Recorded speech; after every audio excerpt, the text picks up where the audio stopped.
देखिए हर खबर यहीं पर, सब्सक्राइब कीजिए TV9 भारतवर्ष।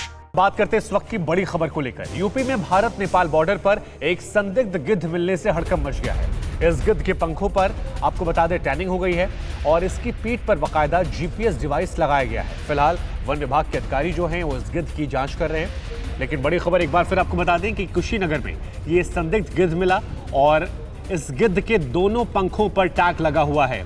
मेरे सहयोगी उमेश पाठक इस वक्त मेरे साथ इस खबर पर जुड़ रहे हैं। उमेश, एक हैरान करने वाली खबर आई है, तस्वीरें हम दिखा रहे हैं, गिद्ध मिला है, GPS लगा है, क्या जानकारी निकल कर आई अब तक?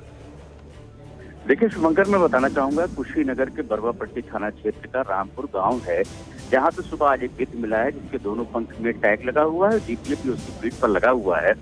जो कुशीनगर के जो क्षेत्राधिकारी हैं, खास करके जो वन रेंज थे नितिन द्विवेदी, उनका ये कहना है कि किसी रिसर्च के तहत इस पर लगाया गया था, लेकिन क्योंकि बॉर्डर का मामला है, नेपाल का बॉर्डर भी पास में पड़ता है, बिहार का बॉर्डर है और थोड़ी दूर पर ही वहाँ पर एक बर्ड सेंचुरी भी है, तो ऐसे में माना जा रहा है कि ये कोई जासूसी का भी माध्यम हो सकता है। लेकिन अभी तक जो वन रेंज के अधिकारी हैं उनका कहना है कि किसी रिसर्च के तौर पर इसको लगाया गया था, गिद्ध को, गिद्ध के जो पंख है उस पर टैग किया गया था और उस पर GPS लगाया गया था, शायद किसी मैपिंग के लिए।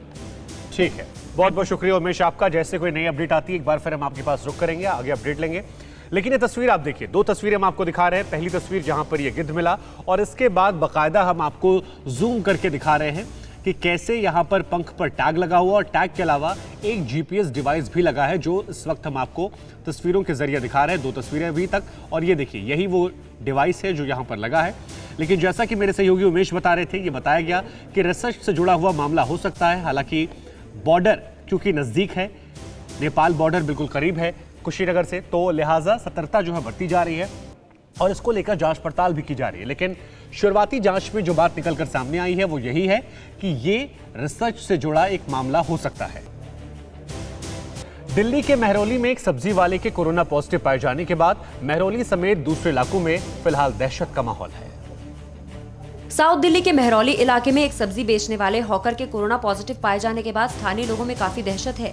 महरौली में वार्ड नंबर 3 में जहां कोरोना संक्रमित सब्जी वाला समेत कई और सब्जी वाले रोजाना अपनी रेहड़ी लगाया करते थे, आज वहां सन्नाटा पसरा हुआ है। स्थानीय प्रशासन ने पूरे इलाके को सील कर दिया है। साथ ही प्रशासन ने लोगों से अपील की है कि वो सब्जी खरीदते वक्त ज्यादा सावधानी बरतें। प्रशासन के मुताबिक पॉजिटिव पाया गया सब्जी विक्रेता वार्ड नंबर 3 के ओम गारमेंट के पास अपने पूरे परिवार के साथ रहता है। मामला सामने आने के बाद संक्रमित शख्स के संपर्क में आए 6 परिजनों का भी सैंपल लिया गया। हालांकि उन सभी में संक्रमण के शुरुआती लक्षण नजर नहीं आ रहे। ऐसे में आगे की कार्रवाई रिपोर्ट आने के बाद ही शुरू की जाएगी। प्रशासन की माने तो कोरोना संक्रमण के लक्षण दिखने के साथ ही सब्जी विक्रेता ने इलाके में सब्जी बेचना बंद कर दिया था। लेकिन लोगों में दहशत इस कदर घर कर चुकी है कि वो किसी भी सब्जी विक्रेता से सब्जी खरीदने से कतरा रहे हैं। दिल्ली के अलावा देश के अन्य शहरों में भी हालात ऐसे ही हैं। इससे पहले दिल्ली के आजादपुर मंडी के व्यापारी की कोरोना से मौत हो गई थी। वहीं रूपनगर में राशन की दुकान का हेल्पर कोरोना संक्रमित पाया गया और तुगलकाबाद में एक दुकानदार के संपर्क में आने से करीब 35 लोगों को कोरोना हो गया। वहीं दूसरी ओर यूपी के कानपुर के सब्जी मंडी के 14 कारोबारी कोरोना से संक्रमित पाए गए। ये सभी अलग अलग इलाकों में सब्जी बेचने का काम करते थे। इसी तरह अहमदाबाद में भी 5 सब्जी वाले कोरोना पॉजिटिव मिले हैं। इनके अलावा अहमदाबाद में 3 किराना दुकानदार भी कोरोना पॉजिटिव पाए गए हैं। दिल्ली समेत इन सभी जगहों पर सब्जी मंडियों में सोशल डिस्टेंसिंग की सख्ती से पालन करने की अपील की जा रही है। बावजूद ऐसे आरोप लग रहे हैं कि लोग शासन प्रशासन की अपील को अनदेखा कर अपनी मर्जी से ठहल रहे हैं और अपने साथ साथ दूसरों की जान भी खतरे में डाल रहे हैं। लोगों की रोजमर्रा की जरूरतों का ख्याल कर शासन प्रशासन ने इन मंडियों को खोलने का फैसला किया। लेकिन हालात ऐसे ही रहे तो फिर सरकारों को सख्त कदम उठाना पड़ सकता है। दिल्ली के अलावा कानपुर की अगर बात करें तो यहां पर भी अब तक 14 केस ऐसे सामने आए हैं जो सब्जी के कारोबार से जुड़े हुए थे। लेकिन बड़ी बात यह है कि अभी भी कानपुर के लोगों ने इससे कोई भी सबक नहीं लिया। ग्राउंड जीरो से हमारे संवाददाता मनीष यादव की एक रिपोर्ट दिखाते हैं। लॉकडाउन से साबता बिठाने की कोशिश और दूसरी तरफ संक्रमण का खतरा। कानपुर इन दो चीजों से परेशान है, जूझ रहा है। ये कुली बाजार इलाका है। ये इलाका सबसे बड़ा हॉटस्पॉट बनकर उभरा है क्योंकि इस इलाके में 46 मरीज संक्रमित पाए गए हैं। वो सामने महिलाएं बैठी हैं, वो कोशिश कर रही हैं कि इन गलियों में जाएं जो बिल्कुल सील कर दी गई हैं। पुलिस वाले हटा भी रहे हैं लेकिन बावजूद इसके वहां पर जमा है, तो लोग जानबूझकर इन चीजों को तोड़ने की कोशिश कर रहे हैं जिससे खतरा और गहरा रहा है। इन 40 लोगों में 14 लोग ऐसे हैं जो सब्जी कारोबार से जुड़े हुए थे। 2 लोगों की सब्जी की आड़त थी और बाकी लोग घूम घूम कर सब्जी बेचा करते थे।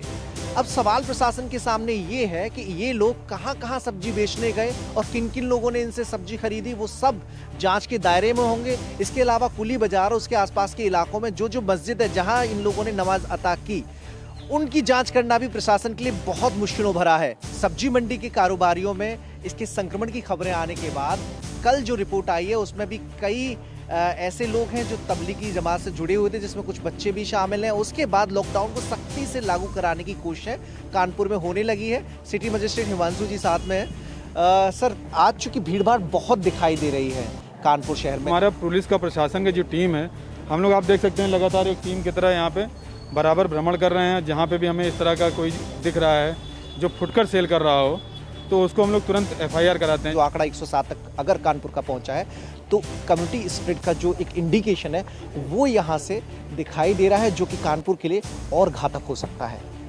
कैमरा पर्सन सैलन पाठक के साथ मनीष यादव, TV9 भारतवर्ष, कानपुर।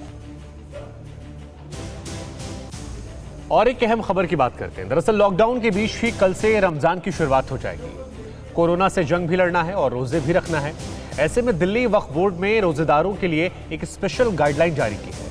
हम आपसे फिर कह रहे हैं कि यह खबर बहुत अहम है, इसलिए इस रिपोर्ट को ध्यान से देखिए।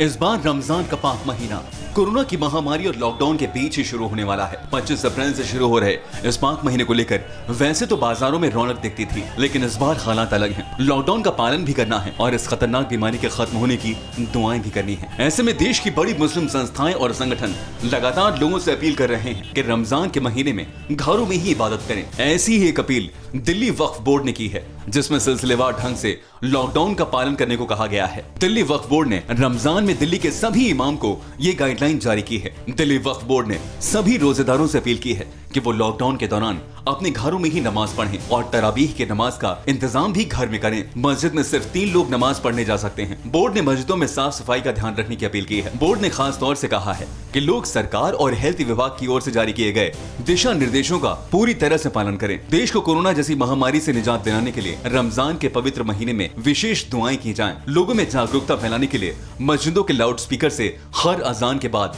सरकारी निर्देश की जानकारी दी जाए। 5 वक्त की अजान के बाद भी मस्जिदों से लोगों को जागरूक करने के लिए ऐलान किया जाए। लोगों को बताएं कि कोरोना एक दूसरे के संपर्क में आने से फैलता है, लिहाजा लोग सोशल डिस्टेंसिंग बनाकर रखें। कोरोना से बचने के लिए साबुन से हाथ धोते रहें और सैनिटाइजर का इस्तेमाल करते रहें। इसके लिए दिल्ली के जामा मस्जिद के शाही इमाम ने भी अपील की है। हुकूमत हिंद की तरफ से कोरोना वायरस के हवाले से जो हिदायत मुसलसल आ रही हैं, अगर हम इस पर पूरी तरह अमल करें तो इस वायरस को जल्द खत्म करने में हम कामयाब हो सकते हैं। ये अपील और गाइडलाइन बहुत अहम है।